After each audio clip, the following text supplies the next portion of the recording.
We're here at Sanford Stadium in Athens, Georgia for this highly anticipated nationally televised matchup between the number 7 ranked Georgia Bulldogs and the number 25 ranked Missouri Tigers. You know, Eric, coming into this year, people probably looked at this matchup and chalked it up as an automatic loss for Missouri, but things have changed. Yeah, Georgia's already played an emotionally and physically draining schedule, playing against Clemson, LSU, South Carolina, and then barely escaping in overtime against Tennessee last week. And at the running back position, they're very thin. Todd Gurley, a Heisman contender coming into this year, doubtful for today's game with an ankle injury, and the backup running back, Keith Marshall, is out for the season with a knee injury.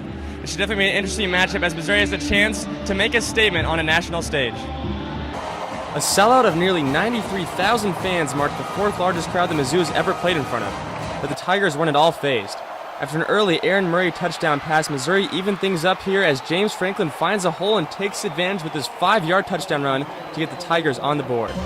Franklin would then throw a TD pass to LaDamian Washington, and after a Bulldogs field goal made it 14-10, Marcus Murphy would take this handoff from Franklin at the 36-yard line and weave his way past the Georgia defense all the way across the plane and into the end zone.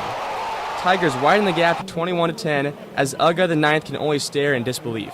Unfortunately for Uga, the Mizzou defense wanted in on the fun too as Shane Ray stripped Georgia quarterback Aaron Murray, allowing Michael Sam to scoop up the ball and rumble 21 yards to pay dirt. With the forced fumble, the Tigers D extended its national best gain turnover streak to 36 games. Georgia looked to have some momentum at the end of the second quarter, but that train screeched to a halt when Andrew Wilson forced a Brendan Douglas red zone fumble. Mizzou would go into the half with a shocking 18-point advantage. In the second half, the Bulldogs began to show why they were the number 7 team in the nation. After getting a field goal on its first possession, Murray would connect with Rantavius Wooten here on this beautiful 7-yard touchdown pass to cut Mizzou's lead at 28-20. We go to the fourth, where Murray finds Chris Conley here for a 10-yard score to complete the 9-play, 58-yard drive, and all of a sudden, we have a ball game. Georgia would then go for 2 points and try to knot things up, but failed as the Tigers hung on to a 28-26 lead. After James Franklin left with a shoulder injury, redshirt freshman Matty Mock was asked to step up, and he did, big, as he converts a huge 3rd and 6 to keep Missouri's fourth quarter drive alive. And then the Tigers got tricky. This could be a double pass.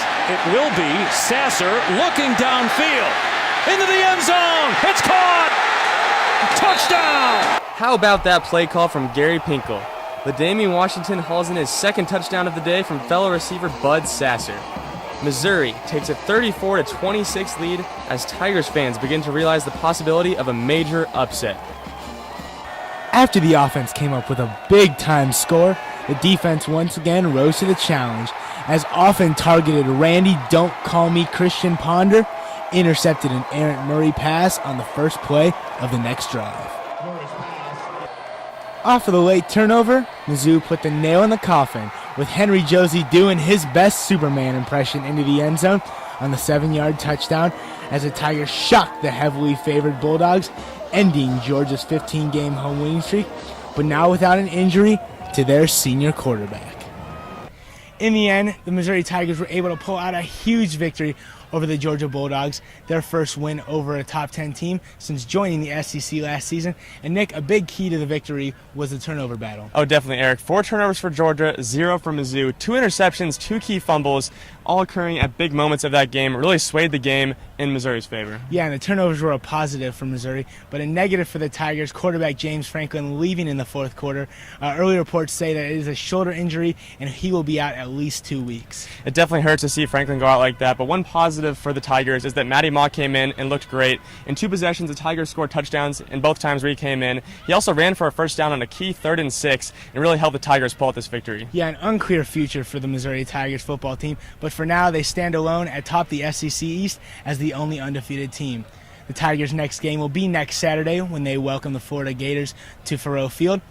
Reporting from Sanford Stadium, for Nick Heeman, I'm Eric Kelly, 23 Sports.